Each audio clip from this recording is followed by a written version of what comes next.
देख रहे हैं लाइव 7। नमस्कार, लाइव 7 विशेष में आपका स्वागत है। मैं हूं ज्ञान रंजन। दोस्तों, विशेष में आज हम चर्चा करेंगे आखिर क्या है कांग्रेस का दो का फेर। अब ये सवाल उठ रहा है, ये दो का फेर आखिर है क्या।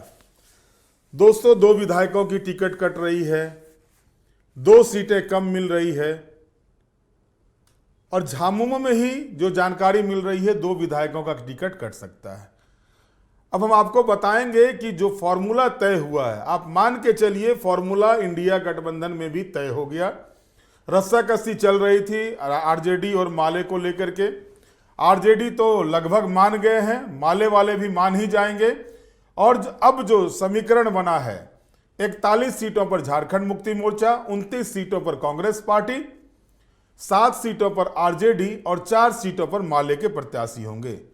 हम आपको सभी प्रत्याशियों के नाम बताएंगे कि कांग्रेस से कौन कौन प्रत्याशी होने जा रहे हैं, झारखंड मुक्ति मोर्चा से कौन कौन प्रत्याशी होने जा रहे हैं, आरजेडी से कौन कौन प्रत्याशी होंगे और माले से कौन कौन प्रत्याशी होंगे। दोस्तों, दिल्ली में लगातार बैठक चली, सीईसी की बैठक जो है सो कांग्रेस पार्टी की, और उसमें मंथन हुआ कैंडिडेट को लेकर के। और मंथन के बाद जो जानकारी सामने आ रही है, उसके हिसाब से सिमडेगा के विधायक भूषण बारा और बरही के विधायक उमाशंकर अकेला का विकेट गिरता हुआ नजर आ रहा है। जो सूत्रों से जानकारी मिल रही है, भूषण बारा और उमाशंकर अकेला का टिकट कट गया है और उसके जगह पर पूर्व प्रदेश अध्यक्ष प्रदीप कुमार बालमुचु सिमडेगा से होंगे। कांग्रेस पार्टी के कैंडिडेट प्रदीप बालमुचु को सिमडेगा शिफ्ट किया जा रहा है। सिमडेगा से वो चुनाव लड़ेंगे। पहले वो घाटशिला से विधायक हुआ करते थे और इस बार अब उनको सिमडेगा भेजने का प्लान तैयार किया गया है कांग्रेस पार्टी के द्वारा। और वहीं अगर आप उमाशंकर अकेला के जगह पर देखेंगे तो वहां पर अरुण साव पर पार्टी दाव खेलने जा रही है। और इसके पीछे की रणनीति है, कई कारण थे। जो कोलकाता कांड हुआ था वो भी एक मामला था, और इसके अलावा जो रिपोर्ट तैयार हुई है कांग्रेस पार्टी के, उसमें जो बातें सामने आई वो यही थी। इसके अलावा भी आप देखेंगे और एक दो कैंडिडेट पर तलवार लटके हुए थे जो सिटिंग एमएलए हैं। बादल पत्रलेख पर भी तलवार अटके हुए थे, लेकिन अंत समय में फिर से बादल पत्रलेख के नाम को मान लिया गया। बादल पत्रलेख को कैंडिडेट बनाने पर सहमति बन गई है। उसी तरह से खिजरी के विधायक जो हैं राजेश कच्छप, वो भी बाल बचे हैं। उनके खिलाफ भी काफी रिपोर्ट थी, लेकिन बाल वो बच गए हैं। हम आपको बताते हैं जो नाम तय हुए हैं। अभी से हो सकता है कुछ घंटे के बाद कांग्रेस पार्टी जारी भी कर दे, लिस्ट भी जारी कर दे, लेकिन जो नाम तय हुए हैं अगर आप उनमें देखेंगे तो पाकुड़ से आलमगीर आलम का नाम लगभग तय माना जा रहा है, हालांकि वो अभी जेल में है। पुरैयाहाट से प्रदीप यादव, महगामा से दीपिका पांडे सिंह, झरमुंडी से बादल पत्रलेख मुश्किल से अपना सीट बचाने में कामयाब हुए हैं बादल पत्रलेख। जामताड़ा से इरफान अंसारी, झरिया से पूर्णिमा नीरज सिंह, बेरमो से अनूप सिंह, जो जयमंगल सिंह भी नाम है उनका, सिमडेगा से प्रदीप बालमुचु, उसके बाद जगन्नाथपुर से सोनाराम सिंह, जमशेदपुर पश्चिमी से बन्ना गुप्ता, बरही से अरुण साव, रामगढ़ से ममता देवी, मांडू से जेपी पटेल, बोकारो से राजेश ठाकुर, धनबाद से अभिजीत राज जो यूथ कांग्रेस के अध्यक्ष हैं, उनको टिकट मिल सकता है। और एक और नाम चल रहा है मयूर शेखर झा का। अब दोनों में से किनको मिलता है, लेकिन पलरा अभिजीत राज का भारी है। बागमारा से जलेश्वर महतो, जमशेदपुर पूर्वी से डॉक्टर अजय कुमार, खिजरी से राजेश कच्छप। भारी विरोध के बाद भी इनके नाम पर सहमति बनी है। हटिया में अजय नाथ सहदेव का नाम आ रहा है, जो अभी पहले पता चल रहा था भाजपा में वो जा रहे हैं, लेकिन अब जो नाम चल रहा है अजय नाथ सहदेव का नाम है। और साथ ही साथ यशस्विनी सहाय का भी नाम ये हटिया सीट को लेकर के चल रहा है। अब देखना है कि इन दोनों में किनको टिकट मिलता है। मांडर से शिल्पी नेहातिर की, कांके से संजय लाल पासवान और चंदन बैठा का नाम है। उसी तरह से पाकी में भी लाल सूरज और बिट्टू सिंह, लेकिन बिट्टू सिंह का कहा जा रहा है पलरा भारी है। डाल्टनगंज से केएन त्रिपाठी, मनिका से रामचंद्र सिंह, विश्रामपुर से ददई दुबे पर फिर से भरोसा किया जा रहा है।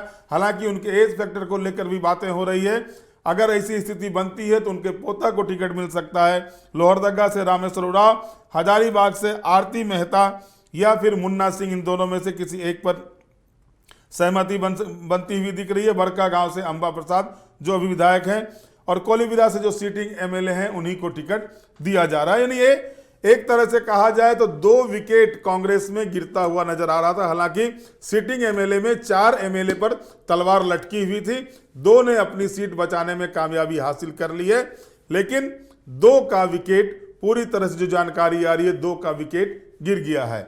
इसके बाद आरजेडी जो समझौता के तहत 7 सीटें आरजेडी को के कोटे में आई है, तो आरजेडी में जो 7 सीटें आई है उसके हिसाब से अगर आप देखेंगे तो गोड्डा से संजय प्रसाद यादव जो पार्टी के प्रधान महासचिव हैं, देवघर से सुरेश पासवान जो पूर्व मंत्री रह चुके हैं, इसके बाद चतरा से नया नाम आपको मिलेगा क्योंकि सत्यानंद भोक्ता उस सीट से चुनाव नहीं लड़ सकते हैं क्योंकि भोक्ता जाति अनुसूचित जनजाति में आ गई है, तो उनकी बहू जो है वो वहां से चुनाव लड़ेंगी, रश्मि वहां से चुनाव लड़ेंगी। इसके बाद छतरपुर से ममता भुइयां को टिकट दिया जाएगा। बरकट्ठा में जो जानकारी मिल रही है कि जानकी यादव जो भाजपा से वहां पर जेवीएम से विधायक थे, भाजपा शामिल हुए थे, अभी जेएमएम में है वो, और जो जानकारी मिल रही है कि आरजेडी जेएमएम में उनको लाकर आरजेडी जेएमएम से उनको अपनी पार्टी में लाकर टिकट दे सकता है। और इसी तरह से कोडरमा जो सीट मिला हुआ है, कोडरमा में जो पिछले मर्तबा प्रत्याशी थे अमिताभ, उन्हीं को टिकट मिलने की बातें कही जा रही है। इसके अलावा माले को जो 4 सीटें दी जा रही है उसमें बगोदर, राजधनवार, सिंदरी और निरसा विधानसभा का क्षेत्र है, और यहां पर बगोदर से माले के जो विधायक हैं विनोद सिंह उनको टिकट रहेगा, राजधनवार से राजकुमार यादव को, निरसा से अरूप चटर्जी को और उसके बाद सिंदरी से आनंद महतो को टिकट मिल सकता है। अब जेएमएम की बात करते हैं जो 41 सीट लेके सबसे बड़ी पार्टी है। पिछले चुनाव में जेएमएम को 43 सीटें मिली थी, इस बार 2 सीटें घट गई हैं। गठबंधन के तहत वो माले के कोटा में जा रहा है। यहां यह भी बताना जरूरी है कि पिछले चुनाव में कांग्रेस पार्टी जो है वो सिमरिया, बगोदर, भवनाथपुर और जमुआ से भी चुनाव लड़ी थी, लेकिन भवनाथपुर और जमुआ की सीट वो चली गई है झारखंड मुक्ति मोर्चा के कोटे में, और वहीं पुरैयाहाट और मांडू सीट इसके एवज में उनको मिला है। पुरैयाहाट जेवीएम को गया था पिछले मर्तबा, वहां से जेवीएम से थे प्रदीप यादव, और इसके अलावा सिमरिया भी जो है सो वो झारखंड मुक्ति मोर्चा के कोटा में गया है। बगोदर की सीट जो है वो बगोदर की सीट गई हुई है माले के कोटे में। अब बात करते हैं झारखंड मुक्ति मोर्चा का। जो झारखंड मुक्ति मोर्चा का लिस्ट मेरे पास आया हुआ है, बरहेट से मुख्यमंत्री हेमंत सोरेन चुनाव लड़ रहे हैं, बोरियो से हेमलाल मुर्मू, बोरियो से आपको याद होगा कि जो लॉबिन हेम्ब्रम झारखंड मुक्ति मोर्चा के विधायक थे उन्होंने पार्टी छोड़कर भाजपा ज्वाइन किया है, तो अब एक बार बोरियो में जो है सो टक्कर होने जा रही है हेमलाल मुर्मू की लॉबिन हेम्ब्रम के साथ। गांडे से कल्पना सोरेन जो उपचुनाव जीतकर आई हुई हैं, लिट्टीपारा से दिनेश मरांडी सिटिंग एमएलए हैं, नाला से स्पीकर रविंद्रनाथ महतो, सिकारीपाला से आलोक सोरेन जो नलिन सोरेन के पुत्र हैं, दुमका से बसंत सोरेन, गिरिडीह से सुदीप कुमार सोनू, टुंडी से मथुरा प्रसाद महतो, घाटशिला से रामदास सोरेन, जुगसलाई से मंगल कालिंदी, राजमहल से एमटी राजा, महेशपुर से स्टीफन मरांडी या उनके पुत्र को भी टिकट दिया जा सकता है। जामा से जो सीता सोरेन का सीट था वो सीता सोरेन भाजपा में आ गई हैं। जामा से लुइस मरांडी का नाम आ रहा है। लुइस मरांडी आज रांची में है, वो झारखंड मुक्ति मोर्चा में शामिल हो सकते हैं, लेकिन लिस्ट में जामा में लुइस मरांडी का नाम चल रहा है। जाहिर तौर पर लुइस मरांडी को झारखंड मुक्ति मोर्चा जामा से अपना प्रत्याशी बनाए। और लुइस मरांडी से मेरी टेलीफोन पर बात हुई, उन्होंने कहा कि जब सम्मान नहीं मिलता हो तो उसके बाद ही इस तरह कठोर कदम लिए जाते हैं। मैं प्रोफेसर की नौकरी छोड़ करके समाज सेवा के लिए राजनीति में आई थी, लेकिन उसके बाद भी जो है जब टिकट का बंटवारा होता है उस समय समर्पित कार्यकर्ता की तरह पार्टी में काम करने के बावजूद टिकट काट दिया जाता है, और इसके बाद से बड़े मन से वो जो है सो अब ये निर्णय लेने जा रही है। इस तरह की बातें उन्होंने टेलीफोनिक कही थी। इसके बाद अगर हम बात करते हैं मधुपुर से हफीजुल हसन है, सारठ से चुन्ना सिंह का नाम आ रहा है। चुन्ना सिंह जो पूर्व में विधायक रह चुके हैं, 4 टर्म विधायक रह चुके हैं, कांग्रेस से थे, फिर आरजेडी से थे, अब फिर वो सारठ से उनको देने जा रही है झारखंड मुक्ति मोर्चा टिकट। डुमरी से बेबी देवी, गोमिया से योगेंद्र महतो, चंदन क्यारी से उमाकांत रजक जो अभी अभी झारखंड मुक्ति मोर्चा को माफ कीजिएगा आजसू पार्टी को छोड़कर झारखंड मुक्ति मोर्चा ज्वाइन किए हैं, उमाकांत रजक को टिकट दिया रहा है। चाईबासा से दीपक बिरुआ, मझगांव से नीरल पूर्ति, चकरदरपुर से सुखराम उराव, खरसावा से दशरथ गगराई, तमार से विकास मुंडा, सिसई से जिग्गा सुचारन होरो, गुमला से भूषण तिर्की, बिशुनपुर से चमरा लिंडा, रांची सीट से राज्यसभा सांसद महुआ माझी का नाम आ रहा है। रांची सीट से महुआ माझी कैंडिडेट होंगे। पिछले चुनाव में कांटे की टक्कर दी थी भाजपा कैंडिडेट सीपी सिंह को, मात्र 5000 वोट से वो पिछड़ गई थी। तो महुआ माझी पर फिर एक बार झारखंड मुक्ति मोर्चा रांची विधानसभा सीट पर दांव खेलने जा रही है। लातेहार से बैजनाथ राम, गढ़वा से मिथिलेश ठाकुर, जमुआ से केदार हाजरा। अभी 2 दिन पहले मुख्यमंत्री हेमंत सोरेन के समक्ष केदार हाजरा ने भारतीय जनता पार्टी को छोड़कर झारखंड मुक्ति मोर्चा का दामन थामा था। हालांकि जमुआ की सीट पिछले चुनाव में कांग्रेस के पास थी और कांग्रेस के जो कैंडिडेट थी मंजू देवी, वो भाजपा से कैंडिडेट हो गई हैं और भाजपा के जो कैंडिडेट थे वो झारखंड मुक्ति मोर्चा से कैंडिडेट होकर चुनाव लड़ेंगे। काफी दिलचस्प होने जा रहा है जमुआ का चुनाव भी।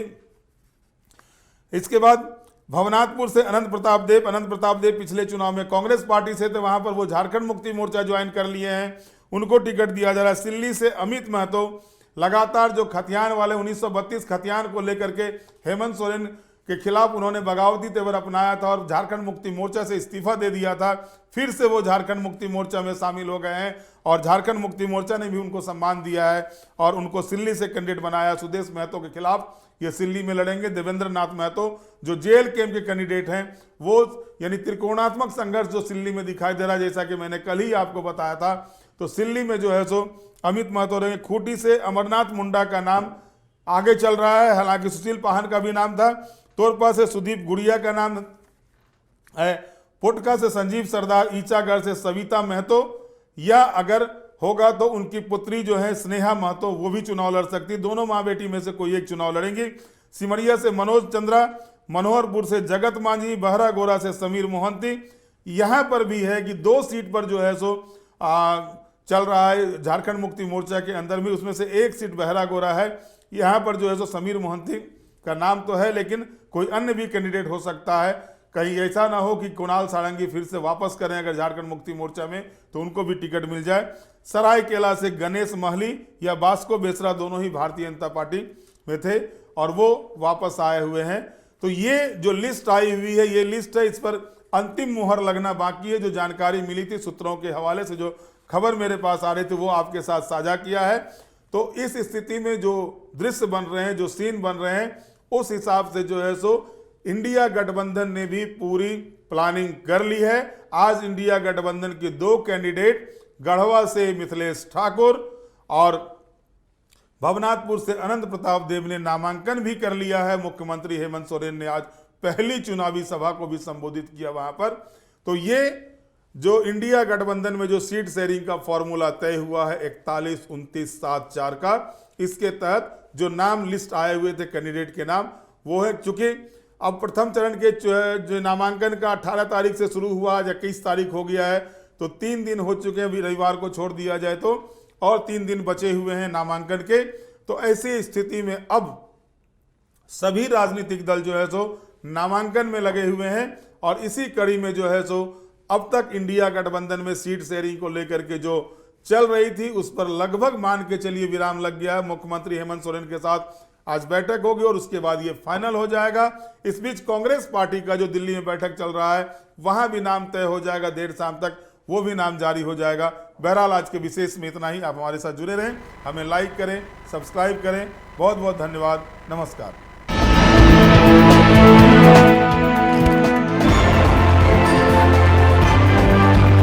आप देख रहे हैं लाइव 7।